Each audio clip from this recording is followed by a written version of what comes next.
সিরাতুন নবী সাল্লাল্লাহু আলাইহি ওয়াসাল্লাম আলোচনা করবেন শেখ মতিউর রহমান মাদানী। السلام عليكم ورحمة الله وبركاته.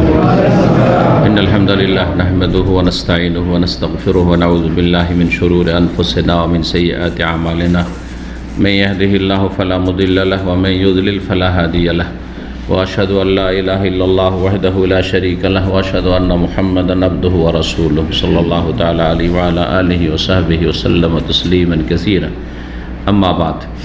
সম্মানিত দিনী ভাতৃমণ্ডলী, আল্লাহ রাব্বুল আলামিনের প্রশংসা এবং প্রিয় রাসূল সাল্লাল্লাহু আলাইহি সাল্লামের উপর সালাত ও সালামের পর জুমাবার এশার সালাতের পর তারিখ 28শে মুহররম 1444 হিজরি মোতাবেক 26 আগস্ট 2022 আমাদের ধারাবাহিক আলোচনা সাপ্তাহিক সিরাতুন নবী সাল্লাল্লাহু আলাইহি ওয়াসাল্লাম। বিষয়বস্তু মক্কা বিজয়, ফতে মক্কা। পর্ব নম্বর হচ্ছে 76 আর মক্কা বিজয়ের ধারাবাহিক আলোচনা তার পর্ব হচ্ছে 4, তাই না? চতুর্থ অংশ। মক্কা বিজয়ের আলোচনা ইতিপূর্বে 3টি হয়েছে গত সপ্তাহগুলিতে। আজকে চতুর্থ অংশ মক্কা বিজয়ের, এর মাধ্যমে ইনশাআল্লাহ তাআলা আমরা শেষ করব। 1-2টি বিষয় আমাদের বাকি রয়ে গেছে মক্কা বিজয়ের। মক্কা বিজয়ের পরে রাসূলুল্লাহ সাল্লাল্লাহু আলাইহি ওয়াসাল্লাম যারা তখন দলে দলে এসে ইসলাম গ্রহণ করলো, তাদের কাছ থেকে বায়াত নেওয়া শুরু করলেন, এটি একটি বিষয়। আর তারপরে মক্কার আশেপাশে বিভিন্ন অভিযান পরিচালনা করলেন, ছোট ছোট অভিযান বা সারিয়া। রাসূলুল্লাহ সাল্লাল্লাহু আলাইহি ওয়াসাল্লাম সেগুলিতে উপস্থিত হননি, কিন্তু সাহাবায়ে কেরামদেরকে দায়িত্ব দিয়ে বিভিন্ন এলাকা পাঠালেন, সেখানকার শিরক কুফরির যে আস্তানাগুলি ছিল সেগুলি গুড়িয়ে দেওয়ার জন্য, নিশ্চিহ্ন করে দেওয়ার জন্য এবং ইসলামের নিদর্শনাবলী প্রতিষ্ঠিত করার জন্য। তো আমরা যেখান থেকে আজকে শুরু করব সেটি প্রথম হচ্ছে যে রাসূলুল্লাহ সাল্লাল্লাহু আলাইহি ওয়াসাল্লাম বায়াত গ্রহণ করলেন জনগণ যারা ইসলাম গ্রহণ করার জন্য প্রস্তুত হয়েছিল। যখন আল্লাহ রাব্বুল আলামিন মক্কা বিজয় দান করলেন রাসূলুল্লাহ সাল্লাল্লাহু আলাইহি ওয়াসাল্লামকে, মুসলিমদেরকে, তখন মক্কাবাসী যারা কাফের মুশরিক, তারা নেতৃস্থানীয় হোক অথবা জনসাধারণ হোক, তারা ভালো করে বুঝতে পারল যে আমরা ভুল পথে ছিলাম। যদি আমরা সঠিক পথের পথিক হইতাম তাহলে আমরা লাঞ্ছিত হইতাম না, পরাজিত হইতাম না। আর আমাদের দেবদেবীরা আমাদের যদি সাহায্য করতে সক্ষম হইতো, তাদের কোনো ক্ষমতা থাকতো, তো অবশ্যই তারা রক্ষা করত, কিন্তু রক্ষা তো করতে পারল না। তাহলে ধর্মীয় দিক থেকে তারা স্পষ্ট বুঝতে পেরেছিল যে আমরা যেই পথে এতদিন ছিলাম এবং মুহাম্মদ সাল্লাল্লাহু আলাইহি ওয়াসাল্লামের বিরোধিতা করেছি, সেটা আমরা ভুল করেছি। আমাদের সিদ্ধান্ত বা আমাদের বুঝ কী ছিল? ভুল ছিল, আমরা ভ্রষ্টতাই ছিলাম। ধর্মীয় দিক থেকে এই বিষয়টি তারা উপলব্ধি করতে পেরেছিল, যার ফলে ইসলামের দিকে এগিয়ে এসছে।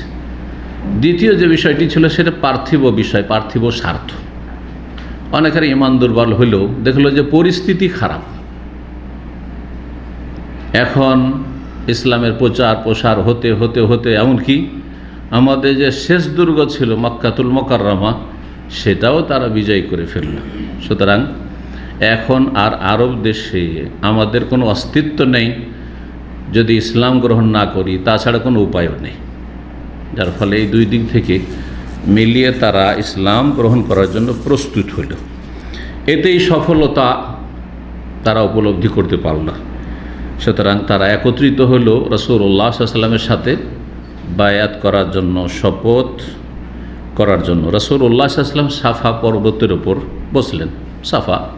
সাফার জানা, যদিও পাহাড়টি এখন এমন হয়েছে যে ঠিকভাবে বোঝা যাচ্ছে না, এমনভাবে লেবেল করে দেওয়া হয়েছে, কিন্তু সেটি একটি ছোট আকারের পাহাড়। ওপরে ছিল রাসূলুল্লাহ সাল্লাল্লাহু আলাইহি ওয়াসাল্লাম, সেখান থেকে কথা বলছিলেন। আর এই সাফার নিচে অবস্থান করেছিলেন ওমর ইবনে খাত্তাব রাদিয়াল্লাহু তাআলা আনহু। আর তিনি জনগণকে রাসূলুল্লাহ সাল্লাল্লাহু কথাগুলি পৌঁছাচ্ছিলেন যে রাসূলুল্লাহ কী বলছেন, কারণ অনেকে হয়তো একটু দূর হওয়ার কারণে শুনতে পাচ্ছে না, সেই কথাগুলি জনগণকে পৌঁছে দিচ্ছিলেন। রাসূলুল্লাহ সাল্লাল্লাহু আলাইহি সাল্লাম তাদের কাছ থেকে শুনবে এবং মানবে, আসসাম ওয়া তাআ এর বায়াত নিলেন, যেটা শাসক বায়াত নিয়ে থাকে। মুসলিম শাসক যখন মুসলিম শাসক হয় তখন শরিয়ার নীতিমালা হচ্ছে যে কি করবে, বায়াত গ্রহণ করবে। সেটা হচ্ছে যে তোমরা শাসকের কথা শুনবে এবং মানবে। রাসূলুল্লাহ সাল্লাল্লাহু আলাইহি সাল্লামের সাহাবায়ে কেরাম যে হাদিস বর্ণনা করেছেন, বায়ানা রাসূলুল্লাহ সাল্লাল্লাহু আলাইহি সাল্লাম আলা সামি ওয়া তাআ, আমরা শুনবো এবং মানবো, সামি'না ওয়া আতা'না থেকে। মুমিনদের কথা হচ্ছে সামি'না, শুনলাম মানলাম, শুনবো মানবো, জি। আর মুনাফিক কাফেরদের কথা সামি'না ওয়া আসাইনা, ইহুদিদের কথা সামি'না ওয়া আসাইনা। মুহাম্মদ তোমার কথা শুনলাম কিন্তু মানবো না, সাল্লাল্লাহু আলাইহি সাল্লাম। তাফসীর নাসাফিতে রয়েছে যে নবী সাল্লাল্লাহু আলাইহি সাল্লাম যখন পুরুষদের বায়াত শেষ করলেন, পুরুষদের সাথে বায়াত হাতে হাত দিয়ে মুসাফা করে শপথ করে বায়াত নিলেন, তারপরে মহিলাদের সাথে বায়াত শুরু করলেন। কিন্তু মহিলাদেরকে স্পর্শ করে হাতে হাত দিয়ে না, মোটেই না। মহিলাদেরকে পাগড়ি ধরিয়ে দিয়ে, চাদর ধরিয়ে দিয়ে, শাড়ি ধরিয়ে দিয়ে করেছেন কি নবী সাল্লাল্লাহু আলাইহি ওয়াসাল্লাম? না পুরুষদেরকে এরকম পাগড়ি ধরিয়ে বায়াত করেছেন, না মহিলাদেরকে। যদি পাগড়ি ধরিয়ে বা গামছা ধরিয়ে বায়াত থাকতো, আর একটা বায়াত রয়েছে বেদাতি সুফিদের, সেটা হচ্ছে যে বায়াত করছে তার পিঠে হাত দিয়ে থাকো। এরকম ছবিগুলো সোশ্যাল মিডিয়াতে আছে, যে যারা আমার কাছে না পৌঁছিতে পারছেন, যারা কাছাকাছি আছেন, তাদের পিঠে হাত দিয়ে থাকেন, গায়ে হাত দিয়ে থাকেন, আছে না? হ্যাঁ হ্যাঁ, এই সবগুলি বেদাতি বায়াত, বেদাতি পদ্ধতি। সুফিদের মধ্যে সব বায়াত রয়েছে। পীরের কাছে বায়াত করছে, চাদর পাগড়ি যতটা লম্বা হইল ওইটা যারা ধরে আছে, আর যারা ওইটা ধরতে পারেনি, যারা ওই পাগড়ি ধরে আছে বা চাদর ধরে আছে, তাদের গায়ে হাত দিয়ে আছে। আবার আর একটি বায়াত আছে তবলিগি ভাইদের, সেটা হচ্ছে যে যিনি বায়াত নিচ্ছেন তিনি বায়াত নিচ্ছেন না, তিনি মাধ্যম হয়ে বায়াত নিচ্ছেন মৃত পীরের নামে। হ্যাঁ, যিনি প্রথম ব্যক্তি, প্রথম তবলিগ জামাতের আমির ভারতের, উনি যে মারা গেছেন, মাওলানা ইলিয়াস সাহেব, এটাও আছে, এই ক্লিপও আছে কিন্তু ইউটিউবে। তো এনামুল হাসান সাহেব বা এনামুল হক, ওদের যে একজন এর আগে আমিরে জামাত ছিল তবলিগ জামাতের, তিনি বায়াত নিয়েছেন পাকিস্তানে গিয়ে, রায়ওয়ান্ডে, পাকিস্তানের রায়ওয়ান্ড, ভারতের নিজামুদ্দিন, আর বাংলাদেশে হচ্ছে কাকরাইল। বায়াত নিচ্ছেন, বলছেন তাতে যে আমি বায়াত, আমার মাধ্যমে আপনারা বায়াত করছেন মাওলানা ইলিয়াসের সাথে, মানে আমার সাথে বায়াত হচ্ছে না। বায়াত কার সাথে হচ্ছে? যিনি আজকের থেকে 50, 60, 70 বছর আগে মারা গেছেন, তার সাথে বায়াত হচ্ছে। এই আর এক বেদাতি বায়াত, জি। তো মানুষ যখন বেদাতের রাস্তা ধরে নেয়, তখন আর হেদায়েতের রাস্তা খুঁজে পায় না। এক বেদাত বহু বেদাতের দিকে টেনে নিয়ে চলে যায়, আর ধীরে ধীরে গুমরাহি থেকে আরও গুমরাহিতে নিমজ্জিত হয়ে যায়। আল্লাহ রাব্বুল আলামিন যেন আমাদের হেফাজত করেন, মুসলিম জাতিকে বুঝার তৌফিক দান করেন, অন্ধভক্তি থেকে আল্লাহ মুক্তি দান করেন। অন্ধভক্তি জাতিকে ধ্বংস করেছে। কোরআন এবং হাদিস পড়ে শুনে আমল করতে হবে, তাহলে অন্ধভক্তি দূর হবে। একটু চোখ খুলে রাস্তায় যেমন চলাফেরা করেন, ওই রকমই দিনের ক্ষেত্রে ভালো করে সজাগ হয়ে চলাফেরা করতে হবে, যে আমি আসলে আল্লাহর পথে আছি, রাসূলের পথে আছি কিনা, সিরাতে মুস্তাকিমে আছি কিনা, সাহাবায়ে কেরামদের যুগের ইসলাম আমার কাছে আছে কিনা, না পরবর্তীকালের মানুষের তৈরি করা ইসলাম, যাতে হক বাতিলের সংমিশ্রণ ঘটেছে, সেই ইসলাম পালন করছি। তো রাসূলুল্লাহ সাল্লাল্লাহু আলাইহি সাল্লাম মহিলাদের সাথে বায়াত নিলেন না। সেই সময় সাফার উপর অবস্থান করছিলেন, ওমর রাদিয়াল্লাহু আনহু নিচে বসেছিলেন। তো সে নাসাফিতে রয়েছে নবী সাল্লাল্লাহু আলাইহি ওয়াসাল্লামের বায়াতের কথাগুলি, নারীরা আর একটু দূরে আছে, ওদের কাছে কথাগুলি পৌঁছে দিচ্ছিলেন, যেন তিনি কি ছিলেন, যেটাকে বলা হয় সালাতে মোকাব্বির বলা হয়। নামাজ পড়ার সময় যে পেছনে কেউ তকবির দেয়, যখন এই মাইক সাউন্ড সিস্টেম থাকে না, তখন কি করে? মোকাব্বির। আর এ হচ্ছে মোবাল্লিগ, মানে বক্তার কথা পৌঁছে দিচ্ছেন। যদি এখানে মাইক না থাকতো, আগের যুগে কি হইতো? মাইক ছিল না, তাই না? সুতরাং কি করা হইতো, ওইদিকে এক দুজন বসে আছে যারা আমার কথা শুনতে হবে, আমার কথাটা শুনলো আর দাঁড়িয়ে আছে ওখান থেকে, হ্যাঁ শায়েখ এই কথাগুলি বলছেন। ইমাম বুখারী, ইমাম মুসলিম, বড় বড় আইম্মায়ে কেরাম, তাদের দর্শগুলিতে এভাবে দর্শ হইত, যে এটা কোনোদিন শোনেননি, আপনি কি মনে হয় তাদের এই 25-50টা বা 10টা 20টা ছাত্র হয়তো বসে আছে 400-500, কী করে আওয়াজ পৌঁছিবে 500 লোকের কাছে? এই আওয়াজ পৌঁছিবে না 500 লোকের কাছে। তখন এইভাবে পৌঁছানো হইতো, ওখানে একটা দাঁড়িয়ে আছে, ওখানে একটা দাঁড়িয়ে আছে, ওই 4টা-5টা লোক দাঁড়িয়ে আছে। একটা হাদিস পড়ে দিলেন ওস্তাদ, হ্যাঁ, তারপর বললেন যে শেখ ওস্তাদ আমাদের ইমাম বুখারী এই হাদিস বললেন, হাদিসটা এইভাবে শোনেন। ওই আশেপাশের লোকেরা শোনেন, এইদিকে একজন শোনাচ্ছে, মোবাল্লেগ শোনাচ্ছে। এটা তরিকা ছিল।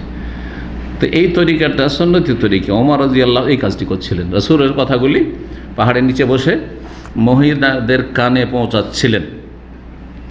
ওই সময় উতবার কন্যা হিন্দ বিনত উতবা, আবু সুফিয়ান রাদিয়াল্লাহু তাআলা আনহুর স্ত্রী আসলো।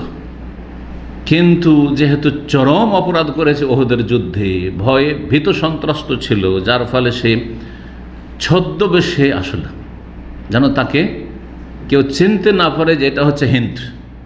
যে হিন্দকে আমাদের দেশের কিস্সা কাহিনী বয়ানকারী বক্তারা কি বলে, হিন্দা বলে। আসলে হিন্দা বলে নাম নেই, আরবিতে কি আছে? হিন্দ। আচ্ছা, আরবরা হিন্দ কেন নাম রাখত? চিন্তা করেছেন? হিন্দ একটা দেশের নাম। হিন্দ মানে ইন্ডিয়া, হিন্দ মানে কি? ইন্ডিয়া। হিন্দ আর ইন্ডিয়া এই দুটো রহস্য আমি মানে যেগুলো জেনারেল নলেজের বই ওগুলোতে পড়েছি, যে হিন্দ থেকে ইন্ডিয়া কী করে হলো। ইংরেজরা যখন আসলো তাদের জন্য হিন্দ উচ্চারণ করাটা একটু ভারী, তখন সেইটাকে করে দিল ইন্ড। হিন্দকে কি করে দিল? ইন্ড করে দিল। ইন্ড করার পরে সেটা কি হয়ে গেল? ইন্ডিয়া হয়ে গেল। কথা বোঝা গেছে তো? হিন্দ থেকে ইন্ডিয়া। জি। তো হিন্দ নাম প্রাচীন যুগ থেকে, ওই 1400 বছরের আগে, এটা 1400 বছর আগে, তাই না? তার আগে থেকে চলে আসছে। আরবরা মেয়ে জন্মিলে অনেক পরিবারে যেখানে সেখানে দেখেন, যে কোনো ঘরে দেখেন হিন্দ হিন্দ হিন্দ হিন্দ, এখনও রাখছে, অনেকে হিন্দ রাখছে। হ্যাঁ, তারপরে তুর্কি রাখছে, এখনও ছেলেদের নাম অনেক তুর্কি আছে না? তুর্কি মানে তুরস্ক দেশের লোক, তো তুর্কি আবার কী করে নাম? এই নাম কেন তুর্কি কেন নাম হইল? রহস্য আছে। কারণ আরবরা ছিল একেবারে দরিদ্র ছিল, কঠিন আর্থিক দিক থেকে কষ্টে জীবনযাপন করত। আর সেই যুগে হিন্দ হচ্ছে সবচেয়ে সুখী দেশ, এত সুখী যে ইউরোপ থেকেও সুখী দেশ, যার ফলে ইউরোপের ডাকাতরা ভারতে ডাকাতি করার জন্য এসে, ভারতে ইস্ট ইন্ডিয়া কোম্পানি ডাকাত কোম্পানি এসে ব্যবসার নামে এসে ভারত দখল করল, আর সব লুটপাট করে সব নিয়ে গেল। ধীরে ধীরে এত জুলুম অত্যাচার 250 বছরে চালালো যে ভারতের বিশেষ করে মুসলিমরা, যে তার মেন টার্গেট ছিল, কারণ মুসলিমরাই ক্ষমতায় ছিল, আর যারা ক্ষমতায় থাকে তারাই ভাই জালেমদের টার্গেট। হ্যাঁ, তো এদেরকে টার্গেট বানিয়ে মুসলিমদের একেবারে কোমরকে ভেঙে দিয়ে তাদের আর্থিক অবস্থাকে একেবারে চূর্ণ বিচ্ছিন্ন করে দিল, যার ফলে ভারতের মুসলিমরা সবচাইতে ধনী থেকে সবচাইতে গরিব হয়ে গেল। তুলনামূলক হিন্দুদের তুলনায় কী হয়ে গেল? গরিব হয়ে গেল। এমন ষড়যন্ত্র করলো, এমন শিক্ষা ব্যবস্থা করলো, এমন কিছু করলো, আর এমনভাবে লুটপাট করলো মুসলিমদের, যে এইভাবে। এটা হচ্ছে সংক্ষিপ্ত ইতিহাস, যে ভারতের মানুষরা একসময় সবচেয়ে বেশি সচ্ছল ছিল পৃথিবীতে। সচ্ছল তো একটা মেয়ে হয়েছে বাড়িতে, এমনি তো মেয়েকে পছন্দ করে না আরব সমাজ। মেয়ে হইলে একটা লজ্জাকর ব্যাপার, মেয়ে তো কোনো কাজে আসবে না, খেটে খুঁটে দেবে না, ইনকাম সোর্স, ব্যবসা বাণিজ্য করতে পারবেন না। মেয়ে থাকলে পরের ঘরে দিতে হয় মানুষ করে, লসই লস। আরব জাহিলের যুগে এই ধারণা ছিল। তখন করতো কি, তাবাররুকার নাম রাখতো হিন্দ, যে মেয়ে আমার জন্য কি হবে? বরকতের কারণ হবে। যেমন এক শ্রেণী আমাদের দেশে মূর্খরা যদি মেয়ে সম্পর্কে তার সুধারণা থাকে, আমার এই মেয়েটা লক্ষ্মী, বলেন না? অথচ লক্ষ্মী হচ্ছে হিন্দুদের কি? দেবী। সুতরাং এই কথাটি শিরকি কথা, সে আকিদা শিরকি না রাখে, কিন্তু কথা তার শিরক। লক্ষ্মী কেন বলবেন? আপনি বলেন যে এটা আমার সৌভাগ্যের কারণ, এটা আমার বরকত, এটা আল্লাহর পক্ষ থেকে রহমত। মেলা বিকল্প সুন্দর সুন্দর ভাষা আছে, আশা করি বুঝতে পারছেন কথাগুলি। তো আমাদের বাংলা ভাষাতে অনেক শিরকিয়াত আছে, কুফরি কথা আছে। বিসমিল্লাহ গলত, ইসলাম বিরোধী কথা। বিসমিল্লাহ কিসের গলত? আপনার গলত, আপনার শুরুতে গলত। তা শুরুতে গলত বলতে পারেন না? আপনার বিসমিল্লাহতে গলত, বিসমিল্লাহ কোনো গলত আছে নাকি? আপনার শুরুতে গলত আছে, তো শুরু করেন বিসমিল্লাহ দিয়ে। যেহেতু শুরু করে, কেউ যদি প্রথমখানে ভুল করে তো আপনার বিসমিল্লাহ দিয়ে গলত হয়ে গেল। তারপর রাম কি রহিম কিছুই বললো না, অমুককে একটা কথা বললাম, কিন্তু সে রাম কি রহিম কিছু বললেন, আপনি শিরক করে ফেললেন। আপনি রাম কে রহিমের সময় আল্লাহ সমান বানিয়ে দিলেন, হ্যাঁ, আল্লাহ সমান বানিয়ে দিলেন, নাউজুবিল্লাহ। এগুলো আমাদের দেশে চর্চা হয়, এসব শিক্ষা হয়, আকীদার শিক্ষা দেওয়া হয়নি, যার ফলে শিরকি আকীদা নিয়ে বড় বড় কথা বলে। জি। তো এই ছদ্মবেশী হয়ে এই মহিলা আসলো, কারণ ভয়ে ছিল যে আমি এত বড় অপরাধ করেছি, রাসূলুল্লাহ সাল্লাল্লাহু আলাইহি ওয়াসাল্লাম চাচার বুক চিরেছি, কলিজা বের করেছি, কলিজা চিবিয়েছি, হ্যাঁ, মালা বানিয়েছি, ইত্যাদি ইত্যাদি, কত অপরাধ করেছি। রাসূলুল্লাহ সাল্লাল্লাহু আলাইহি ওয়াসাল্লাম হাজির হয়, এটা যেমন তেমন কথা নাই, কিন্তু এছাড়া কোনো উপায় নেই, উপায় নেই। হাজির হয়ে কোনো রকম ইসলামটা গ্রহণ করতে পারি, তাহলে এতে মান ইজ্জত বাঁচবে, জান বাঁচবে। কিন্তু পরিচয় না দিয়ে ইসলাম গ্রহণ করার জন্য ছদ্মবেশে হাজির হইল, যাতে করে চিনতে তাকে না পারি। রাসূলুল্লাহ সাল্লাল্লাহু আলাইহি সাল্লাম তখন মহিলাদের থেকে বায়াত নেওয়া শুরু করলে, বলে ওবায় কন্যা, হে মহিলারা, তোমাদের সাথে আমি বায়াত নিচ্ছি বা তোমাদের থেকে বায়াত নিচ্ছি এই সব পয়েন্টগুলির ওপর। প্রথম বিষয় হচ্ছে আল্লাহ তুশরিকনা বিল্লাহি শাইআন, আল্লাহর সাথে কোনো কিছুকে শরীক স্থাপন করবে না, শিরকি কথা কাজ থেকে ফিরে আসবে, মুক্ত হবে। ওমর রাদিয়াল্লাহু তাআলা আনহু মহিলাদেরকে জানিয়ে দিলেন যে রাসূলুল্লাহ সাল্লাল্লাহু আলাইহি ওয়াসাল্লাম তোমাদের থেকে বায়াত নিচ্ছেন যে আল্লাহ ইউশরিকুনা বিল্লাহি শাইআন, আল্লাহর সাথে তোমরা শিরক করবে না, কোনো কিছুকে শরীক করবে না।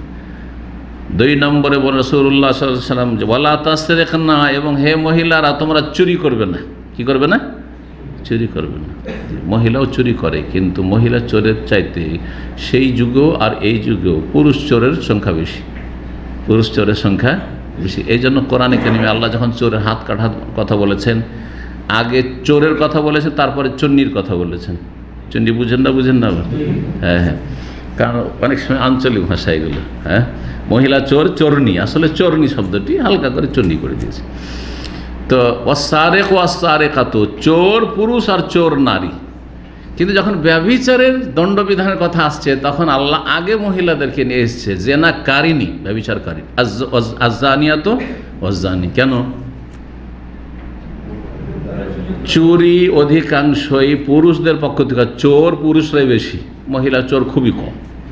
পক্ষান্তরে ব্যভিচারের ক্ষেত্রে মহিলার পক্ষ থেকে ব্যভিচারের ক্ষেত্রে বেশি ভূমিকা থাকে। হ্যাঁ, বেশি ভূমিকা থাকে। হয় সেই প্রলোভন দিয়েছে, নাহলে এমনভাবে অশালীন চলাফেরা করেছে যাতে সে ধর্ষণের শিকার হয়েছে। হ্যাঁ, একা সফর করছে, বিনা মাহরামে সফর করছে। এগুলো কি? হ্যাঁ, যেখানে সেখানে রিস্ক, যেখানে ইজ্জতের ইজ্জত রিস্ক রয়েছে, সেখানে মহিলা চলে যাচ্ছে। অবাধ মেলামেশায় চাকরি করছে, একাকার হয়ে পুরুষদের সাথে, সুতরাং সেখানে যৌন হয়রানির শিকার হচ্ছে। বেহায়া বেপরদা চলাফেরা করছে, তখন পুরুষরা মনে করছে না এখানে একটু তালবাল লাগতে পারে। ঠিক কিনা? আপনারা দেখা হবেন বাসে যদি পর্দা করা মহিলা থাকে, বোরখা পরা আর ঢিলাঢালা বোরখায় থাকে, তো অনেক সভ্য মুসলিম আছে, এমন অমুসলিম আছে, সিট ছেড়ে দাঁড়িয়ে যাবে, বলে বসেন। আমি নিজের চোখে দেখেছি, নিজের চোখে দেখেছি, আমিও ছেড়েছি। যখন দেখছি একটা পর্দানশীল মহিলা আসলো, আমি মদিনা থেকে গেছি, সৌদি আরবে থাকি, সিট ছেড়ে দাঁড়িয়ে গেছে, বসেন। ও বসবে না, যেন বসেন। কিন্তু যেসব বেহায়া মহিলারা, হ্যাঁ, পিঠ খোলা, যেসব বেহায়া পোশাক পরে, অথবা ওড়নাটা এমনি ঘাড়ে কাঁধের ওপর দেওয়া আছে, গলায় দেওয়া আছে, এরকমগুলি, সেগুলিকে তো কেউ বসতে দেবে না, ঝুলতে থাকতে। ও বাসে ঝুলতে থাকবে, কেউ দেবে না, কোনো রকমের ইজ্জত থাকবে না। বরং ওই যে বাস টাসের কন্ডাক্টর থাকে, এইভাবে পিঠে হাত দিয়ে উঠায়, যে এই সুযোগের সুযোগ, পিঠে হাত দিয়ে উঠায়। আল্লাহ চোখে দেখেছে। সাহস করবে বোরখাওয়ালা মহিলার গায়ে হাত দিতে, যে উঠেন উঠেন উঠেন, পারবে? জি হ্যাঁ, তারা নিজের ইজ্জত নষ্ট করেছে, বেহায়ারা নিজের ইজ্জত নষ্ট করেছে। মহিলাদেরকে আল্লাহ সম্মান দিয়েছেন ইসলামে, কিন্তু এই সম্মানকে রক্ষা করতে হবে। জি, আল্লাহ তৌফিক দান করুক। ওয়ালা তাসরিক, না জানো তোমরা চুরি না করো। ফাকালাত হিন্দ বলছেন, তখন হিন্দের চিন্তা হয়েছে যে আমি যে লুকিয়ে লুকিয়ে আমার স্বামী আবু সুফিয়ান প্রচণ্ড কৃপণ, টাকা পয়সা ঠিকভাবে দেয় না, ছেলে মেয়েদের খরচ খরচা দেয় না, আমি লুকিয়ে লুকিয়ে নিয়ে নিই আর নিয়ে যে ছেলে মেয়েদের জন্য খরচ করি, তো এটাও তো এক ধরনের চুরি। তাহলে কি আমি কি এই অপরাধে জড়িত হইলাম নাকি? আর এই মশলাটা তাহলে ক্লিয়ার করে নেওয়া উচিত। তখন বলছেন যে ইন্না আবু সুফিয়ান রাজুলুন শাহী, আবু সুফিয়ান অত্যন্ত কৃপণ, শুধু কৃপণ না, অত্যন্ত কৃপণ। ফাইন আনা আসাবতু মিম্মা আলিহানা, তো যদি আমি তার ধন সম্পদ কিছু নিয়ে নিই তার অগোচরে, তাকে না জানিয়ে, তাহলে কি আমি গুনাহগার হব? বলছেন ফাকালা আবু সুফিয়ান আমা আসাবতে ফাহুয়ালাকে হালাল। আবু সুফিয়ান কিন্তু ওখানে আছে, স্বামী স্ত্রী আছে, কিন্তু বায়াত করছে, তখন সামনে এই কথাগুলি বলছে, আমি কিন্তু মাঝে মধ্যে আমার স্বামীকে না জানিয়ে কিছু নিয়ে নিই ছেলে মেয়ের খরচের জন্য, কারণ খুব কম দেয়। তাহলে স্বামীর সামনে রাসূলুল্লাহ সাল্লাল্লাহু আলাইহি ওয়াসাল্লামের কাছে কি করছে? হিন্দ অভিযোগ করছে। তাহলে বোঝা গেল যে জায়েজ। কোনো মহিলা তার স্বামীর সামনে এসে কোনো শাইখে এসে জিজ্ঞেস করছে যে আমার স্বামী কিন্তু এইরকম জুলুম অত্যাচার করে, অকথ্য ভাষায় গালি দেয় আমাকে, হ্যাঁ, আর বদমেজাজ, কিন্তু বলার অধিকার আছে না নেই? যেখানে বিচার পাবে, মানহানি উদ্দেশ্য নয়, বিচার সালিস পাওয়ার জন্য, সমাধানের জন্য, সমস্যার নিষ্পত্তির জন্য বলতে পারে। বেশ কিছু ক্ষেত্র রয়েছে, সামনেও বলতে পারে, চোখের আড়ালও বলতে পারে, যদি উদ্দেশ্য কি হয়, সৎ হয়। এই ক্ষেত্রগুলোই 6টি ক্ষেত্রে ইমাম নববী রাহমাতুল্লাহ বলেছেন যে গীবত করা যাবে। চোখের সামনে তো বলা যাবে, কিন্তু চোখের আড়ালেও বলা যাবে। জি, মাসলা জিজ্ঞাসা করার জন্য, কাউকে সতর্ক করার জন্য, নিজের সমস্যার সমাধান পাওয়ার জন্য ইত্যাদি। আবু সুফিয়ান বলছে যে ওমা আসাবতে ফাহুয়ালাকি হালাল, তুমি যা নিয়েছো অসুবিধা নেই, তোমার জন্য হালাল, আমি মাফ করে দিলাম, কোনো দাবি নেই। রাসূলুল্লাহ সাল্লাল্লাহু আলাইহি ওয়াসাল্লাম তখন হেসে দিয়েছেন। স্ত্রী বলছে এইরকম যে আমার স্বামী বখিল আর দেয় না, তো লুকিয়ে লুকিয়ে আমি যে কিছু নিয়ে নিই, তো এটা কি চুরি হয়ে গেল নাকি? না, এটা জায়েজ, আমার জন্য আমি গুনাহগার হয়ে গেলাম। তখন আবু সুফিয়ান বলছে তুমি যা নিয়েছো সব মাফ, অসুবিধা নেই, হালাল তোমার জন্য।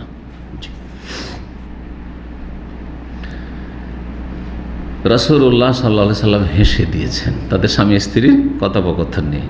আর তার সাথে যে ছদ্মবেশী হয়ে এসেছিল, যাতে চিনতে না পারে, চিনেও ফেলেছেন যে আবু সুফিয়ান বলছে হালাল, তার মানে এটা আবু সুফিয়ানের স্ত্রী। ও নয় মুখ টুক ঢেকে আছে, যাতে চিনতে না পারে, এমনভাবে আছে যাতে বোঝা না যায়, কথাও হয়তো একটু অন্যরকম করে বলছে, যাতে কথা শুনে না বুঝতে পারে যে এটা আবু সুফিয়ানের স্ত্রী।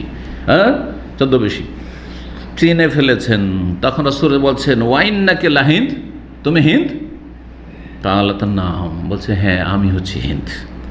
কিন্তু হিন্দ তখন আরজি পেশ করলো, ফাফু আম্মা সালাফিয়া নবী, হে আল্লাহর নবী, যা কিছু অতীত হয়েছে, চরম অপরাধ করেছি, আপনি মাফ করে দেন। আপনার চাচার সাথে খুব খারাপ আচরণ করেছি আমি, মৃতদেহের সাথে, মাফ করে দেন। আফাল্লাহ, আল্লাহ আপনাকে মাফ করুক, আল্লাহ আপনাকে ক্ষমা করুক, আমাকে ক্ষমা করে দেন। রাসূলুল্লাহ তৃতীয় পয়েন্ট বল আলা ইয়াজনিন, আর মহিলা যাতে জেনা না করে, এই ওয়াদা প্রতিশ্রুতি বায়াত করতে হবে।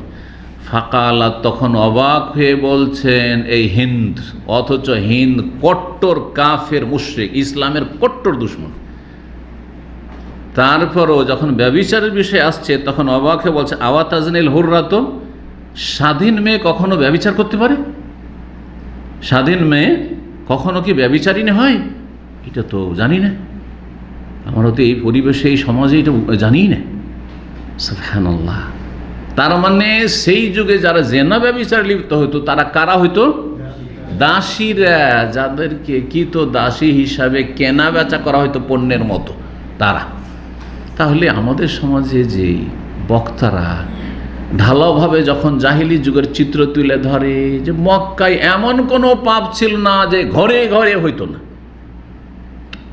আর বলতে গিয়ে কোথা থেকে কি যে বলে, কোনো হদিস নাই, কোনো দলিল নেই, ঘরে ঘরে শিরক কুফরি ছিল, ঠিক আছে না?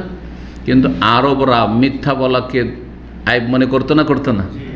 আবু সুফিয়ান এত চেষ্টা করেছে গিয়ে ওই রোমের রাজার সামনে যখন চিঠি পৌঁছেছিল তাকে ডেকে যখন, আর পেছনের লোকজন আরবদের আরও যে জনগণ ছিল তাদেরকে বসিয়ে দিয়ে যখন সত্যায়ন শুরু হলো, আচ্ছা বলো যে চিঠি এসছে, আচ্ছা এই মুহাম্মদ সাল্লাল্লাহু আলাইহি ওয়াসাল্লাম তোমাদের মন্তব্য কি? তিনি কি কখনো মিথ্যা বলেন? না, মিথ্যা বলেন। আচ্ছা তিনি ওয়াদা খেলাফি করেন? না, ওয়াদা খেলাফি করেন না। তবে আমাদের সাথে একটা 10 বছরের হুদাইবিয়ার সন্ধির চুক্তি হয়েছে, জানি না কি করে। বেশি কিছু বলতে পারেনি, শুধু জানি না কি করে, এটা একটু সন্ধিহান করে দাও। বলছে আবু সুফিয়ান পরে, ইসলাম গ্রহণের পরে, যদি আমার এই ভয় না থাকতো মান ইজ্জত নিয়ে যে ওইখান থেকে সামদেশ থেকে ফিরে আসবে আর এসে আমার সাথী সঙ্গীরা বলবে যে আবু সুফিয়ান আমাদের নেতা সর্দার, কিন্তু ওইখানে এতে গিয়ে সামদেশে গিয়ে মিথ্যা কথা বলে এসছে, সে কাজ্জাব, মিথ্যু, তাহলে মক্কার কাফের মুশরিক এত বড় বড় অপরাধের সাথে মিথ্যা বলতো না, মিথ্যা বলতো না। আজকাল মুসলিমরা অহরহ মিথ্যা। ভাই মাত্র 3 দিনের জন্য টাকা ধার দেন, 3 দিনে 4 দিন হবে না, 3 বছর 4 বছর 5 বছর। কারা করছে এগুলো? মুসলিমরা। কোথায় মুসলিমদের চরিত্র? এর চাইতে অনেক ভালো ছিল যে তারা ওয়াদা খেলাফি করতো না, গাদ্দারি করতো না, মিথ্যা কথা বলতো না। কথা বুঝতে পেরেছেন? এক লোক আমার কাছ থেকে সে বৃহস্পতিবার টাকা ধার নিল অনেক আগে, আর তারপরে বলছে শনিবারে দিয়ে দেবো। শনিবারে 3-4 বছর হয়ে গেল। তারপরে শনিবার লেডিস মার্কেটে থাকতো, তো তারপরে চলে গেল আলহাসা, আলহাসে আর টেলিফোনে উঠাই না, মাত্র 300 টাকা। তখনকার যুগে 300 টাকা একটু বেশি ছিল, কারণ আজকের থেকে 18-20 বছর আগে কথা বলছি। মাত্র 300 টাকা, এই 300 টাকার জন্য ইমানকে বিক্রি করে দিল, তাও আমার সাথে। আর তারপরে তখন টেলিফোন ওঠায় না। যাক, আমি মনে করলাম 300 টাকা গেছে। কিন্তু একদিন এক দায়ী, যে আলহাসার দাওয়া সেন্টারের দায়ী, ওর সাথে দেখা হয়ে গেল কোনো একটা অনুষ্ঠান আমাদের ছিল দায়ীদের।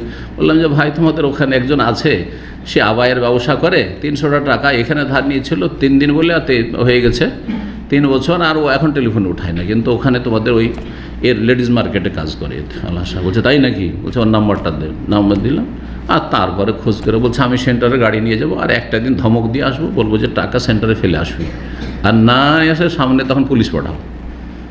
আর ঠিক গেছে, যাওয়ার পরে বলেছে, একটু হিম্মতলা ছিল, জাহাল্লা খের। তো যাওয়ার পরে বলছে যে তুমি শেখ মতিনের টাকা মেরে এসছ, টাকাটা সেন্টারে কালকে দিয়ে আসবে, যদি না দিয়ে আসো এরপরে আমি আসবো না। কীভাবে টাকা আদায় হয় বুঝে নেবে। আর কি, সে টাকা দিয়ে এসছে তার উপর এখানে। তারপর তখন আমাকে বলছে যে শেখ আপনার টাকা পেয়ে নিচ্ছি। আমি বলে 3 বছর যখন থেকেছে ওর কাছে, আপনার কাছে থাক 2-3 বছর, অসুবিধা নেই। 300 টাকা যদি আরও 3 বছর আপনার কাছে থাকে তাও কোনো অসুবিধা, আদায় তো হয়েছে। মানে খারাপ লোকের কাছ থেকে তো আদায় হয়েছে, ভালো মানুষের কাছে থাকা সমস্যা নেই। কী বলছি, যে চিন্তা করেন যে কিছু কিছু আখলাক চরিত্র আমরা কাফের যে চাইতে নিকৃষ্ট হয়ে গেছি। সার্বিক ক্ষেত্রে বলবো না, কারণ ঈমান সবচেয়ে ভালো আমল, তৌহিদ সবচেয়ে ভালো আমল, ঠিক না? কিন্তু কিছু কিছু চরিত্রে আমাদের এমন অবনতি ঘটেছে, আল্লাহ হেফাজত করে। তো মক্কার মুশরিকেরা সমস্ত অপরাধ করতো, এটা ভুল কথা, ভুল তথ্য। তারা জেনা করতো না। জেনা ছোট ঘরে ছিল।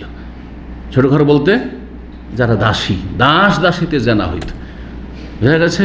স্বাধীন মহিলা, বাপ আছে, মা আছে, বংশ আছে, বংশের কি হবে, মুখে গালি লাগবে, বংশের মান সম্মান ধূলিসাৎ হয়ে যাবে, এটা কি করে ব্যভিচার হইতে পারে, এসব চিন্তা করতো। আজকাল বড় বড় ধনীর ঘরের মেয়ে বেরিয়ে চলে যাচ্ছে, আর না হলে গিয়ে ধর্নায় বসে যাচ্ছে যে আমি এই ছেলেকে ছাড়া বাঁচবো না। আউযুবিল্লাহ, কোথায় গেল বাপ মার ইজ্জত, কোথায় গেল বংশের ইজ্জত, কোথায় গেল গ্রামবাসীর ইজ্জত, কিচ্ছু না। চিন্তা করতে পেরেছেন আপনি? কোথায় গেছেন? কত অধঃপতন এসছে মুসলিম সমাজে। অবাক হচ্ছেন যে আওয়াতাজনিল হুরনা ইয়া রাসূলুল্লাহ, আমাদের কাছে বয়াত দেবেন, আমরা কল্পনা করতে পারি না। আমরা যখন ছোট ছিলাম তখন হিন্দু মহিলাদেরকে দেখতাম, তারা এরকম ঘুমটা টেনে চলাফেরা করতো, দেখে হবে না হয়তো গ্রামেগঞ্জে মহিলারা, অথচ হিন্দু তারা, হাজার হাজার দেবদেবীর পূজা করে, 12 মাসে 13 পূজা করে, তারপরেও কিন্তু তারা পর্দা করতে পারে। ভালো মানুষ দেখলে আরও বেশি পর্দা। ফাকালা রাসূলুল্লাহ সাল্লাল্লাহু আলাইহি ওয়াসাল্লাম তারপরে বলে, ওয়ালা ইয়াকতুলনা আওলাদাহুন, যেন মহিলারা যারা আমার কাছ থেকে বায়াত নিচ্ছে তারা যেন তাদের সন্তানদেরকে হত্যা না করে। সন্তান হত্যা করার বিষয়টি আমার দেশে বক্তারা বলে যে আরবরা সব নিজের মেয়েদেরকে একবারে কি করতো, জীবন্ত দাফন করে দিত। আরবরা, মিথ্যা কথা। আরবদের কিছু কিছু গোত্র ছিল, সব গোত্র নয়, সব গোত্র নয়। ওয়ালা ইয়াকতুলনা আওলাদাহুন, তাহলে তোমরা ছেলে মেয়েদেরকে কি করবে না, হত্যা করবে না। আজকাল ব্যাপক হারে অ্যাবর্শন হচ্ছে। ছেলে মেয়ে জন্মে যাওয়ার পরে হত্যা না করুক, কিন্তু তার আগে কি করছে, বাচ্চা 120 দিনের হয়ে গেছে, রুহ দিয়ে দেওয়া হয়েছে, তারপরে অ্যাবর্শন, বাচ্চা নষ্ট করছে। এগুলো হত্যা করা নয়? একই হত্যা করা। পেটে মাতৃগর্ভে হত্যা করেন অথবা ভূমিষ্ঠ হওয়ার পরে হত্যা করেন, একই অপরাধ, কারণ এতেও রুহ আছে। যেটা মাতৃগর্ভে 120 দিন হয়ে গেছে, রুহ চলে এসছে তাতে। জীবন্ত মানুষকে খুন করার মতো অপরাধ অহরহ হচ্ছে। ভিতরের যদি আভ্যন্তরীণ খবর নেন, কিছু কিছু যেগুলো প্রাইভেট আপনার কি আছে, যেগুলো নার্সিংহোম অথবা এই ধরনের যেগুলো ক্লিনিক আছে, তাহলে এইসব রহস্য উদ্ঘাটন করতে পারবেন। জি, আমাদের কাছে খবর আছে। আল্লাহ হেফাজত করুন। আর এতে শুধু অমুসলিমরা যায় না, মুসলিমরা যাচ্ছে। এতে শুধু যারা মানে অবৈধ গর্ভধারণ করেছে ওই সব মেয়েরা যায় না, বরং বৈধ গর্ভধারণ করেছে স্বামীর, তারপরও নানার বাচ্চা নেব না, আমরা আসলে চেষ্টা করেছি, আমরা সব ব্যবস্থা নিয়েছি, কিন্তু ফেলিওর হয়েছি, আর তার বাচ্চা ধরেছে, এই তো বাচ্চা নেব না। যে কোনোভাবে বাচ্চা নষ্ট করাইতে হবে, পয়সা দিয়ে আসছে, বাচ্চা নষ্ট করে অবসান করে আসছে। আল্লাহু আকবার, কোন করা এগুলো তো ওই চরিত্রিত আছে। তখন হিন্দ বলছে, যখন কি বললেন রাসূলুল্লাহ সাল্লাল্লাহু আলাইহি ওয়াসাল্লাম যে বাচ্চাদেরকে কি করবে না, হত্যা করবে না, তখন হিন্দ একটু সুযোগ পেয়েছে। কি সুযোগ পেয়েছে? রব্বাইনা মুসিগারান, ইয়া রাসূলুল্লাহ, আমরা তো ছোটতে খুব প্রতিপালন করেছি বাচ্চাদের, কত আদর যত্নে, ওয়া কাতালতুমুহুম কিবারান, কিন্তু যখন আমাদের বাচ্চারা বড় হয়েছে তখন আপনারা তো হত্যা করেছেন। আপনারা কি করেছেন? আমাদের বাচ্চাদেরকে হত্যা করেছেন, খুন করেছেন। এই কথা বলে তার উদ্দেশ্য ছিল এই হিন্দের এক ছেলে হানজালা বিন আবু সুফিয়ান, আবু সুফিয়ানের ছেলে হানজালা, এ বদর যুদ্ধে যে 1000 মক্কার মুশরিকরা এসেছিল তাদের একজন ছিল যে নিহত, 70 জন নিহত হয়েছিল না, তার একজন এই হানজালা আবু সুফিয়ানের ছেলে ছিল। আবু সুফিয়ানের ছেলে। আবু সুফিয়ান তো যে বাণিজ্যিক কাফেলা নিয়ে তো পালিয়ে চলে গেল, বেঁচে গেল, ও ছিল না এতে। কিন্তু যারা এসেছিল যুদ্ধ করার জন্য তাদের একজন ছিল এই আবু সুফিয়ানের ছেলে। তো বলছে, আমার ছেলেকে আমরা ছোটতে কত আদর যত্নে লালন পালন করলাম, আমার বড় হইলো তখন আপনারাই তো হত্যা করলেন, আমার ছেলেকে আপনারা হত্যা করেছেন, আমরা তো হত্যা করিনি। হ্যাঁ, এই কথা বলল। ফাআনতুম ওয়াহুম আলাম, তবে আপনারা এবং আমাদের ছেলেরাই বেশি জানে, যারা নিহত হয়েছে আপনাদের হাতে ওরা, আর আপনারা যারা হত্যা করেছে তারাই বেশি জানেন। এই কথা শুনে ওমর রাদিয়াল্লাহু তাআলা হেসে দিয়েছেন। এই হিন্দার কথা শুনে, যে আপনারাই তো আমাদের বাচ্চাদেরকে খুন করেছেন, বড় করলাম, কত আদর যত্নে, এরা আপনারা খুন করলেন। রাসূলুল্লাহ সাল্লাল্লাহু আলাইহি ওয়াসাল্লাম মুচকি হাসলেন। রাসূলুল্লাহ সাল্লাল্লাহু আলাইহি ওয়াসাল্লাম জোরে হাসতেন না। রাসূলুল্লাহ সাল্লাল্লাহু আলাইহি ওয়াসাল্লাম সাধারণ হাসি কী ছিল? মুচকি হাসা ছিল। এটা হচ্ছে ভদ্র হাসা। অট্ট হাসি অভদ্রতা, আর মাঝামাঝি হাসা জায়েজ হইলেও, ভদ্রতা হইলেও খুব বেশি না, সেটা খুব বেশি যেন হয় মাঝে মধ্যে হইতে পারে। যেমন নবী সাল্লাল্লাহু আলাইহি ওয়াসাল্লাম মাঝে মধ্যে কখনো হেসেছেন আর তারপরে পাশের দাঁত বেরিয়ে এসছে, এরকম হাদিস আছে না? কিন্তু কখনো কখনো এমনি হাসি কি হতো, যে কোনো সময় মুচকি হাসি। মুচকি হাসি একটি আল্লাহর বড় নিয়ামত। যদি কাউকে আল্লাহ দেয় তাহলে ও যে কত মানুষের অন্তর জয় করতে পারবে। যেমন সালাম দিয়ে মানুষের অন্তর জয় করা যায়, এই সালামের দোয়া দিয়ে, তার চাইতে কম ভূমিকা রাখে না মুচকি হাসি। কথা বোঝা গেছে? একটা উদাহরণ দিই পারিবারিক জীবনের ক্ষেত্রে। স্বামী স্ত্রী যদি রাগারাগি হয়ে যাক না কেন, রাগারাগি হয়ে গেছে, আর খুব মাথা গরম হয়ে আছে আপনার, আর আপনার সামনে এসে আপনার স্ত্রী যদি মুচকি হাসি দেয় আর আপনার দিকে দেখে, আর যদিও তার দিকে চোখ দিয়ে দেখে নেন, থামতে পারবেন আপনি? কখনো থামতে পারবেন না। কিন্তু মহিলারা এই মানে টেকনিকটা ইউজ করে না। ভাবে যে আমার স্বামী গরম হয়ে আছে, আমিও গরম, ওর না টেম্পারেচার না কমলে আমারও কমবে না, ওর চাইতে কম নাকি আমি, এইরকম যদি করে তাহলে হবে দুই দিক থেকে। একজন এইরকম করছে, আরেকজন হাসি দিক, ও সামলাইতে পারবে না, ও স্বামী পরীক্ষা করে দেখতে বলবেন। কথা বোঝা গেছে? পরীক্ষা করে দেখতে বলবেন আপনজন যেসব মহিলা রয়েছে তাদেরকে, যে স্বামী বেশি রাগী না, বেশি রাগী হইল ওই রকম চেষ্টা করবে এইভাবে। ইবতিসামা, যেটা মুচকি হাসি, এটি অত্যন্ত গুরুত্বপূর্ণ। রাস্তাঘাটে চলছেন, একটা অপরিচিত লোক, অপরিচিত লোকের সাথে সাধারণত মানুষের এটা হচ্ছে নেচার, কথা বলতে চায় না, কিন্তু সালাম আলাইকুম মুচকি হাসি দিলে এমনি কথা বলতে ইচ্ছা হবে, যে এই লোকটা একটু হাসি দিল কেন ভাই, দেখি একটু কথা বললে, তাই না? কিন্তু সালাম আলাইকুম, যাক ওয়ালাইকুম সালাম, হবে না? হবে না? যেমন করে সালাম দিলে ওইরকম উত্তর। রাসূলুল্লাহ এটাকে কী বলেছেন? সাদাকা। এই সাদকার বহুমুখী উপকারিতা আছে, এই জন্য সাদাকা বলেছেন। ও তাবাসসুমুকা ফি ওয়াজহি আখিকা লাকা সাদাকা। জি। তো রাসূলুল্লাহ হেসে দিলে শুনে, তারপরে বলে ইয়াতিনা বহতান, তোমরা মিথ্যা রচনা করবে না বা মিথ্যা অপবাদ দেবে না।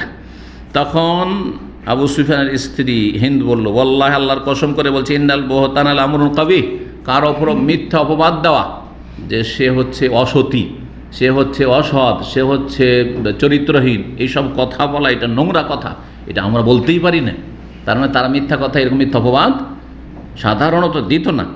অমা তাবনা ইল্লা বিরুশদ মাকারিমিল আখলাক, আমাদেরকে যেসব নির্দেশগুলি আপনি দিচ্ছেন সেগুলি তো খুব ভালো এবং খুব উত্তম চরিত্র গঠনের। রাসূলুল্লাহ সাল্লাল্লাহু আলাইহি ওয়াসাল্লাম আরেকটি পয়েন্ট বলা ইয়াসিনাকা ফি মারুফ, আর মহিলারা ভালো কাজে যেন রাসূলুল্লাহ সাল্লাল্লাহু আলাইহি ওয়াসাল্লামের বিরুদ্ধাচরণ না করে, নাফরমানি না করে।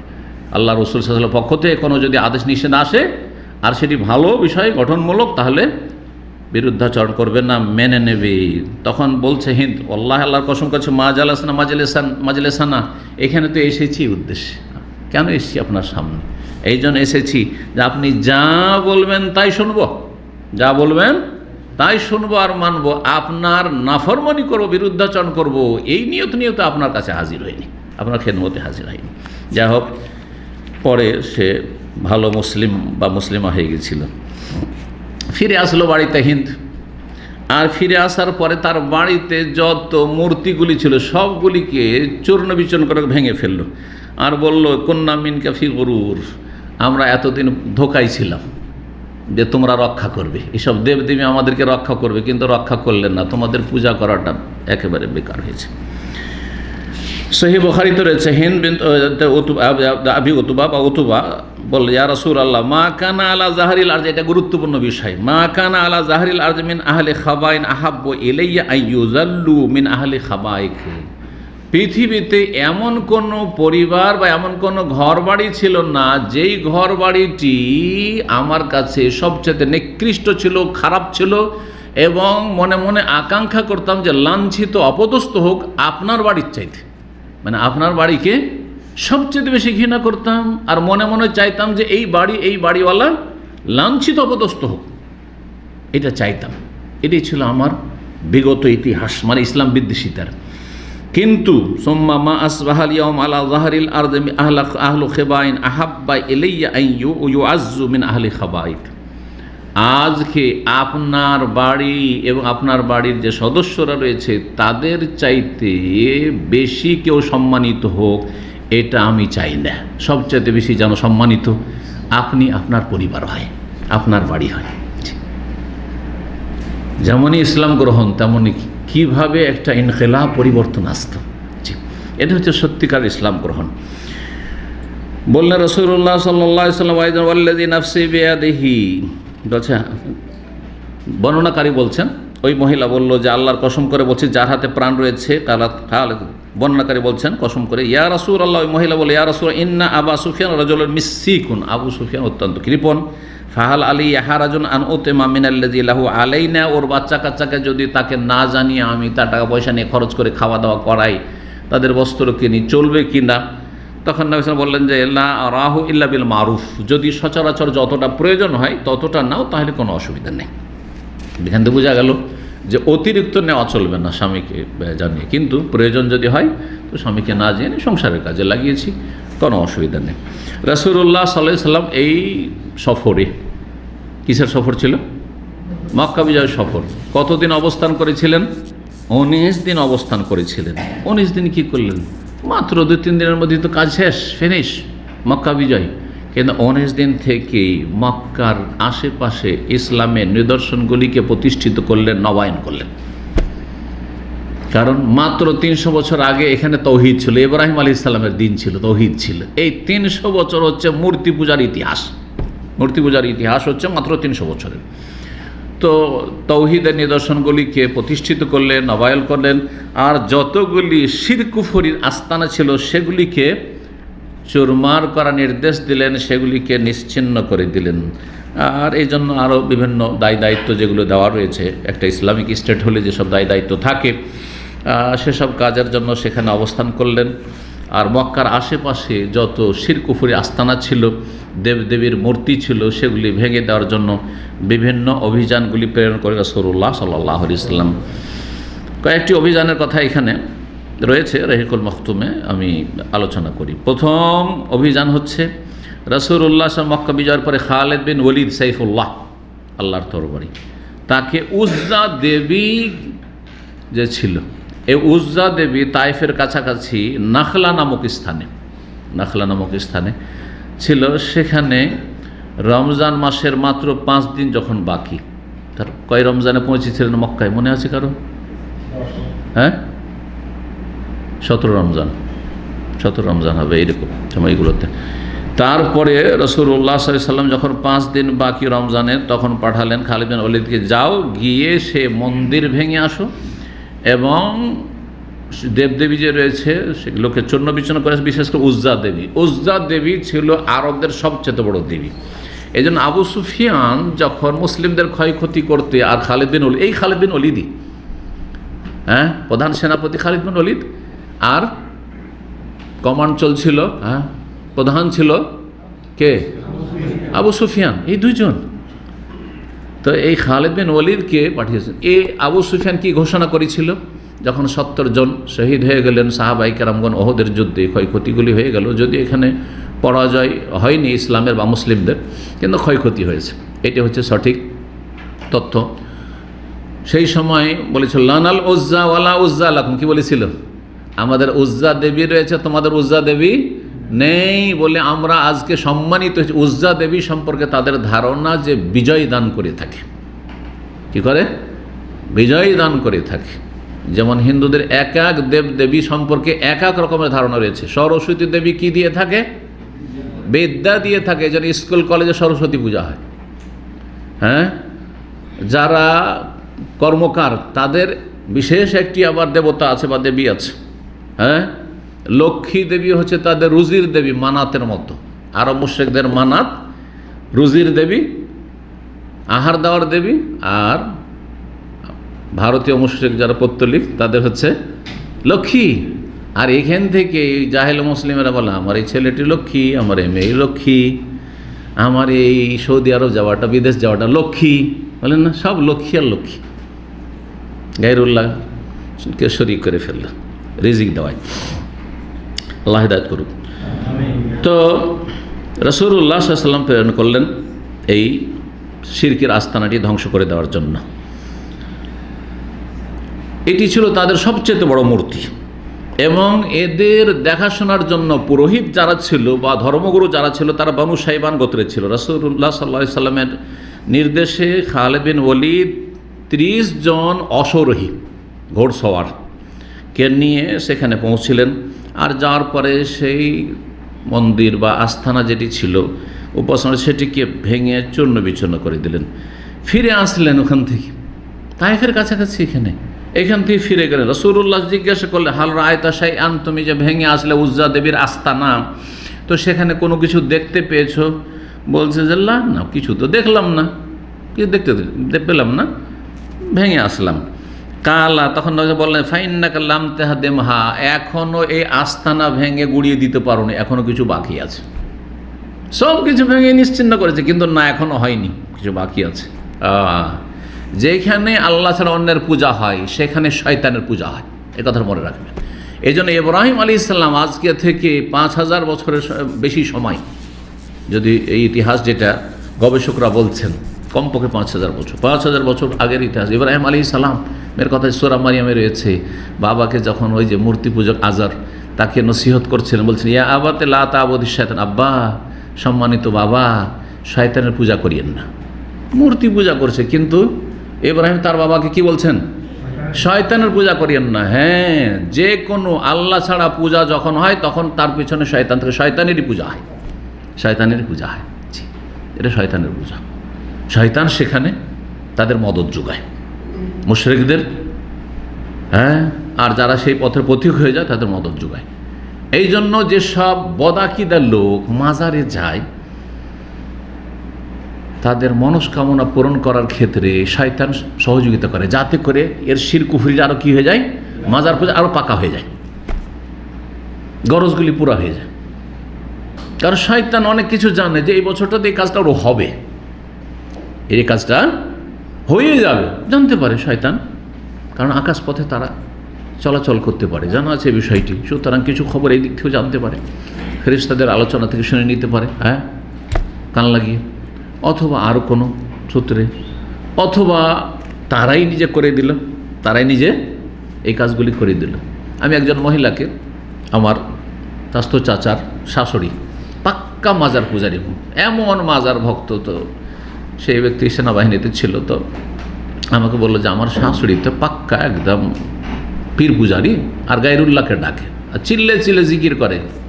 4, 5, 10 বাড়ি থেকে শোনা যায় ওর জিকির, রাতে যখন জিকির করতে লাগে মহিলা। তো ওকে একটু হেদায়েত করার জন্য, বাবা চলো। গেলাম, যাওয়ার পর আগে বুঝালাম, বুঝবে কেন? বলছে যে তুমি কি আমার বড় বড় হুজুর আছো? আমাকে বলছে যে যেহেতু নাতি হচ্ছি, না না তোমার কথা কি শুনবো, তোমার কথা কি শুনবো, তুমি তো একটা যুবক এখন। তখন আমার বয়স 22-23 বছর, মনে হয় মদিনা এসেছিলাম কিনা। তোমার কথা কি শুনবো, বড় বড় টুপিওয়ালা আমাদের হুজুর আছে।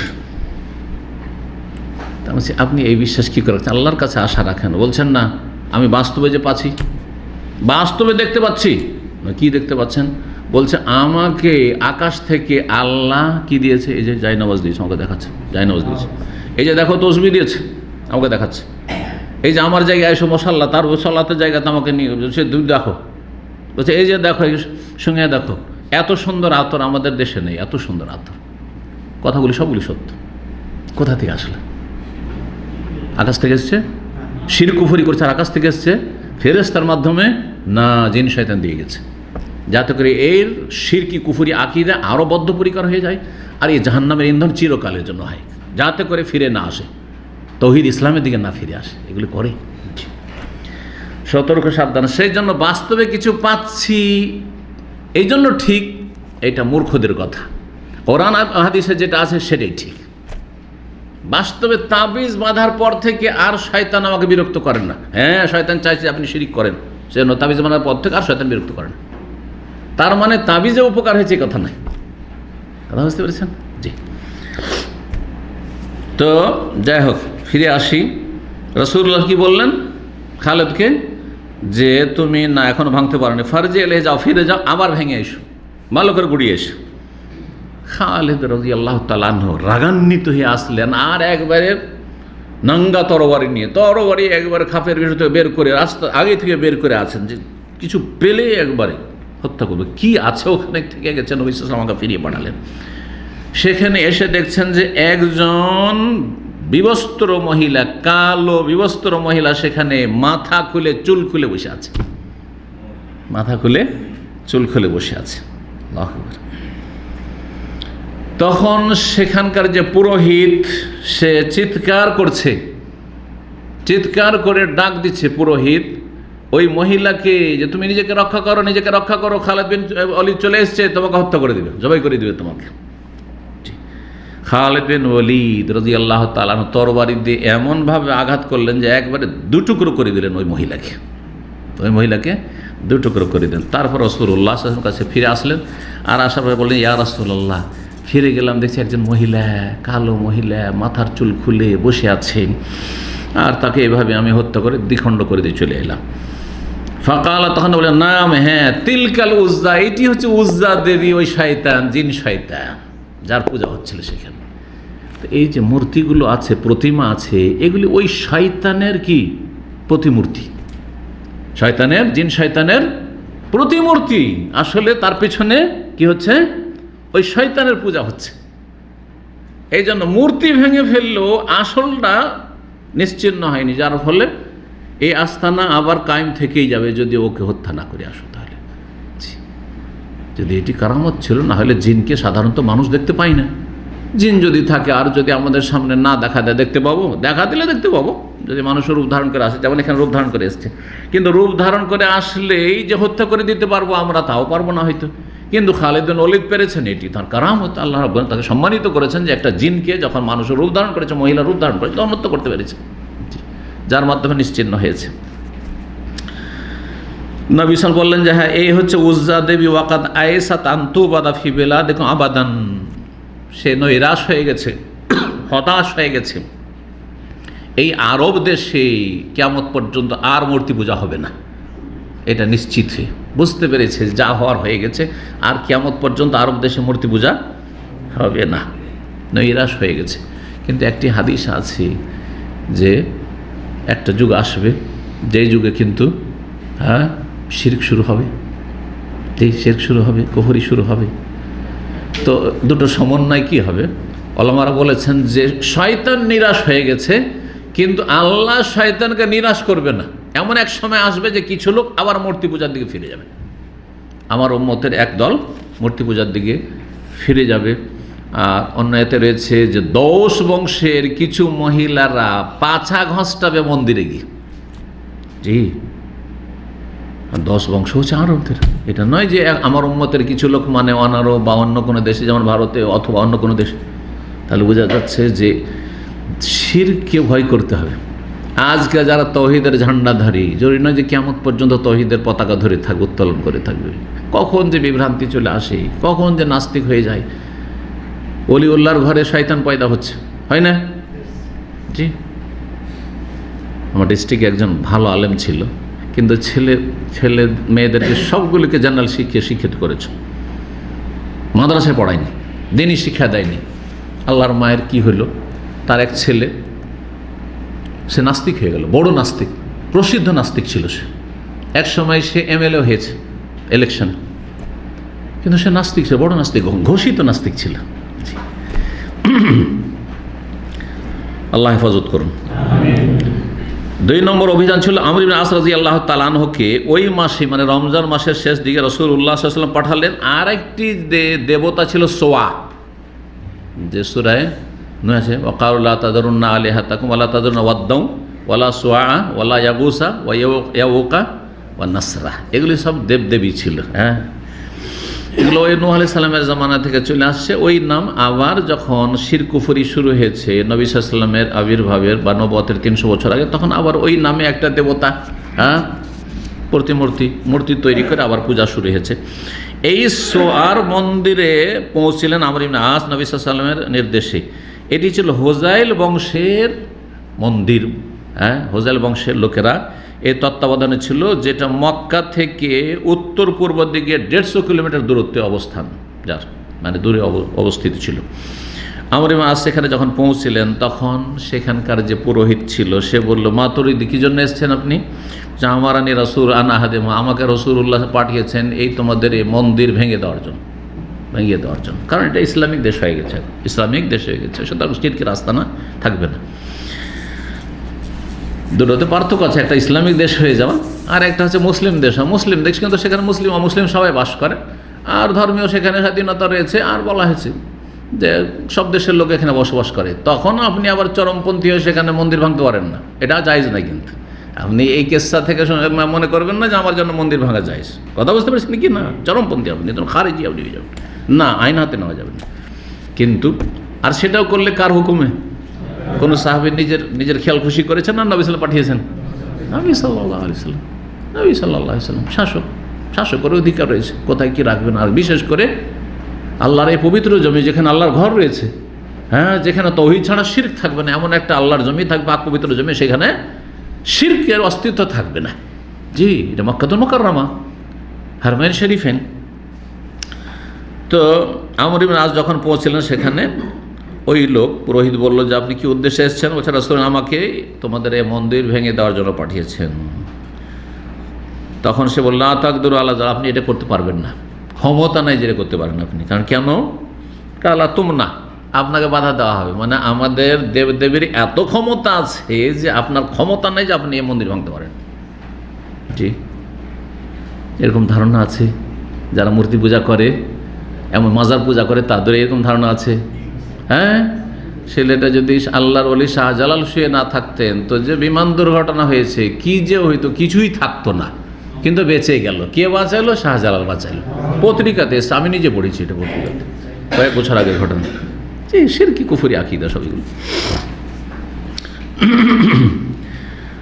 তখন আমর ইবনে আস বললেন যে হাত্তাল আনতাল বাতিল, এখন পর্যন্ত মক্কা বিজয় হয়ে গেছে, আর মক্কার লোকেরা যখন ইসলাম গ্রহণ করেছে, তোমরা তো মক্কার লোকের দিকে তাকিয়ে আছে যে ওরা যে ধর্মে সেই ধর্মে, তো তোমরা তারপরেও এখনো বাতিলের উপর এখনো অটল হয়ে রয়েছো তুমি। ওয়াইহাকা, হ্যাঁ, তোমার দুর্ভোগ হোক। তোমার এই দেবতা ইয়াসমা আও ইউসির, শোনে, কিছু দেখতে পায়, হ্যাঁ, তোমার এই দেবতা। তারপরে আমর ইবনে আস কাছাকাছি গেলেন, আর তারপরে ভেঙে ফেলেন। সাহাবায়ে কেরামদের সাথী সঙ্গীরা যারা ছিল আমর ইবনে আসের সাথে, তাদেরকে বললেন যে এটাকে পুরোটাকে গুড়িয়ে দাও। কিছুই পেলেন না সেখান থেকে ভেঙে দিয়ে চলে আসলেন। তারপরে যখন নিশ্চিহ্ন করে দিলেন, ওই পুরোহিতকে জিজ্ঞেস করলেন আমর ইবনে আস যে তুমি তো বলছিলে যে ভাঙতে পারবো না, ভাঙলাম, কেমন লাগছে তোমাকে? তখন সে দেখলো যে না, সত্যি তো যেটা ভাবছিলাম যে আমাদের দেবতাতে রক্ষা করবে, তো রক্ষা তো করলো না, তাহলে ভুল পথেই ছিলাম। রক্ষাই করতে, নিজে কি রক্ষা করতে পারলো না, তো আমাদেরকে আর কি রক্ষা করবে? ঠিক আছে। তখন সে বলল আসলাম তো লিল্লাহ, আমি আল্লাহর জন্য ইসলাম গ্রহণ করলাম। ওই মাসে সাদ ইবনে যায়েদ আশহালিকে 20 জন অশ্বারোহী নিয়ে মানাত নামক দেবতা বা দেবী এর মন্দিরে পাঠালেন। এটা ছিল মুসাল্লাল নামক স্থানে, কোদাইদের আশেপাশে আওস খাজরাজ যে মদিনার লোকেরা ছিল তাদের সেটি মন্দির ছিল। তারা এক এক, যারা পৌত্তলিক তারা এক এক পৌত্তলিক কি এমনকি মাজার পূজারী, এক এক মাজারের এক এক দল বেশি ভক্ত। কেউ দেনবাগি ভক্ত, কেউ আটরসি ভক্ত, কেউ মাইজ ভান্ডারি ভক্ত, ঠিক না? এক এক দল, এক মুশরিক যারা শির কুফরি করে, তো এক একজনের ভক্ত ঠিক ওই রকমই সেম এইরকম ছিল। তো আওস খাজার যে মদিনার এরা মুশরিক ছিল, পৌত্তলিক ছিল ইসলাম আসার পূর্বে বা ইসলাম কবুলের পূর্বে। তো তারা এই মন্দিরের বা এই দেবতা মানাত দেবতার ভক্ত ছিল তারা। আর গাসসান বংশ একটা বড় বংশ, তারাও ছিল এর ভক্ত। সাদ ইবনে যায়েদ যখন সেখানে পৌঁছছিলেন তখন সেখানকার যারা পুরোহিত ছিল তারা বললো যে কী করতে এসছেন? বলছে হাদম মানাত, এই মানাতের মন্দিরকে ভাঙার জন্য এসেছি, আর মানাত দেবীকে বা দেবতাকে গুড়িয়ে দেওয়ার জন্য এসেছি। কাল আন্তবা যাক, তুমি পারলে করো। এগিয়ে গেলেন, আর যখন এগিয়ে গেলেন তখন দেখলেন যে একজন বিবস্ত্র, কালো, আর মাথার চুলগুলি বিক্ষিপ্ত হয়ে আছে, এরকম একজন মহিলা বেরিয়ে আসলো মন্দির থেকে। বেরিয়ে আসলো শয়তান, জিন শয়তান বেরিয়ে আসলো। সে নিজের জন্য সর্বনাশকে আহ্বান করছে যে হাই সর্বনাশ, হাই কি হলো, হাই সর্বনাশ বলে ডাক দিয়েছে এই জিন শয়তান, আর বুক চাপড়াচ্ছে। তখন এই পুরোহিত ভাবছে যে তো আমাদেরকে রক্ষা করবে, আমাদেরকে কি করবে? এই জিন রক্ষা করবে। রক্ষা করেন মানা দোনাক বাদ ওসাতে, রক্ষা করেন এই যে আপনার বিরুদ্ধাচরণ করে নাফরমানগুলো এসেছে, নিশ্চিহ্ন করার জন্য। সাদ রাদিয়াল্লাহু তাআলা আনহু এমনভাবে আঘাত করলেন, ওই যে মহিলার রূপ ধারণ করে যে জিন এসেছিল তাকে হত্যা করে ফেললেন। আর তারপরে সে মূর্তির দিকে এগিয়ে গেলেন, তারপরে মূর্তিটাকেও ভেঙে ফেললেন, সেখান থেকে ফিরে আসলেন। খালিদ বিন ওয়ালিদ রাদিয়াল্লাহু তাআলা আনহুকে রাসূলুল্লাহ সাল্লাল্লাহু আলাইহি ওয়াসাল্লাম তারপরে রমজান মাস শেষ হলো, শাওয়াল মাসের প্রথম দিকেই পাঠালেন বানু জাজিমা এলাকায় আর একটি অভিযানে খালিদ বিন ওয়ালিদকে, ইসলামের দাওয়াত দেওয়ার জন্য, যুদ্ধ করার জন্য। উদ্দেশ্য ছিল তাদেরকে ইসলামের দাওয়াত দিয়ে এসো। 350 জন লোক ছিল তার সাথে মুহাজির আনসার, তাদেরকে নিয়ে সেখানে পৌঁছিলেন আর তাদেরকে ইসলামের দাওয়াত দিলেন যে ইসলাম কবুল করো। কিন্তু তারা ইসলাম কবুলের ভাষাটা তারা ঠিকভাবে বলতে পারেননি। যে ইসলাম কবুল করলে কি বলতে হবে? লা ইলাহা ইল্লাল্লাহ বলতে হবে, তাই না? আশহাদু আল্লা ইলাহা ইল্লাল্লাহ, আর না হলে আসলাম তো বলতে হবে, তাই না? তা আসলাম তো তারা বলেন, তারা ফালাম ইহসুন ইয়াকুল আসলাম না, আসলাম না, আমরা ইসলাম কবুল করলাম বলতে পারিনি। তারা কি বলেছে? সাবানা সাবানা, আমরা বেধর্মী হয়ে গেলাম। নবী সাল্লাল্লাহু আলাইহি ওয়াসাল্লামকে গাল দিত মক্কার কাফেররা, কি বলে? সাবি বলে গাল দিত। সাবি মানে বেধর্মী, ধর্ম পরিবর্তনকারী। যে বাপদাদার ধর্মকে ছেড়ে দিয়ে অন্য ধর্ম অবলম্বন করে তাকে কি বলতো আরবরা? সাবি বলতো। বাপদাদার ধর্ম ছেড়ে দিয়েছে মোহাম্মদ সুলতান, সে সাবি হয়ে গেছে, মানে বেধর্মী হয়ে গেছে। আজকালও বেদাতি সমাজে যদি যান, আর আপনার সালাতের তরিকা আলাদা হয়ে গেছে, আপনার ইবাদতবন্দির তরিকা আলাদা হয়ে গেছে, আপনার আকীদা আলাদা হয়ে গেছে, তাদের বিরুদ্ধে যখন বলছেন যে এটা শিরক, এটা বেদাত, তখন বলছে যে দেখো কত কী যে নাম দিবে, কেউ বলে আপনি কাদিয়ানি হয়ে চলে এসছেন, আর না হলে কেউ বলছে এমনকি শিয়া হয়ে চলে এসছে, এটাও বলছে। জানেই না যে শিয়া কী জিনিস, জানে না যে কাদিয়ানি কী জিনিস, যে জাহিল মূর্খ। আর কেউ বললো যে এরা ওয়াহাবি হয়ে চলে এসছে, এরা ইসলামের দুশমন, এদেরকে ওই আমেরিকা টাকা দেয়। আহলে হাদিস মসজিদে গেলে কি করা যায়, কি পাওয়া যায়? টাকা পয়সা পাওয়া যায়। এরা কত বড় দাজ্জাল, এরা দাজ্জাল। এদের মতো দাজ্জাল কি আর পৃথিবীতে আছে? এগুলো হচ্ছে দাজ্জাল। এটা মিথ্যা কথা বলছে জেনে শুনে। ওরা ভালো করে জানে যে একটা টাকাও পায় না, এতটুকু খবর জানে না। তারপরে বলছে আল্লাহকে ভয় করে এরা, পরকার বলে কোনো চিন্তা আছে যে আল্লাহর কাছে যে জবানের পকড়াও হবে?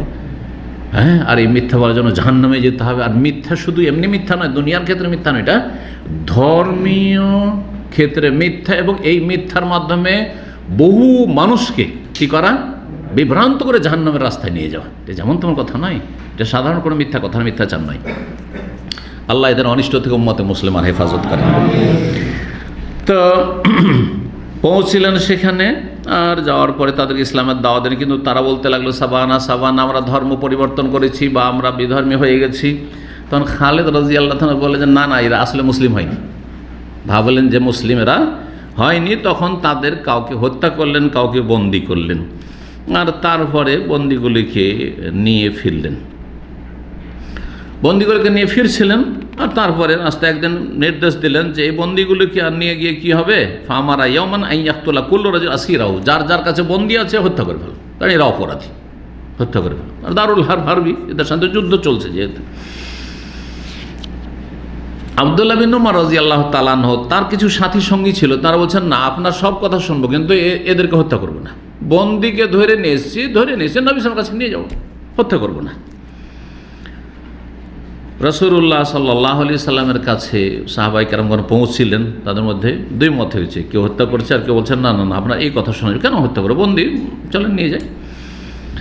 নবী সাল্লাল্লাহু আলাইহি ওয়াসাল্লাম যখন জানতে বললেন, তখন আল্লাহর কাছে হাত উঠার বললেন, আল্লাহুম্মা ইন্নী আবরাউ ইলাইকা মিম্মা সানা খালিদুন মাররাতাইন, দুইবার করে আল্লাহ তোমার কাছে আমি নিজের দোষ মুক্ততার ঘোষণা করছি, আমি নির্দোষী, আমার কোনো দোষ নেই।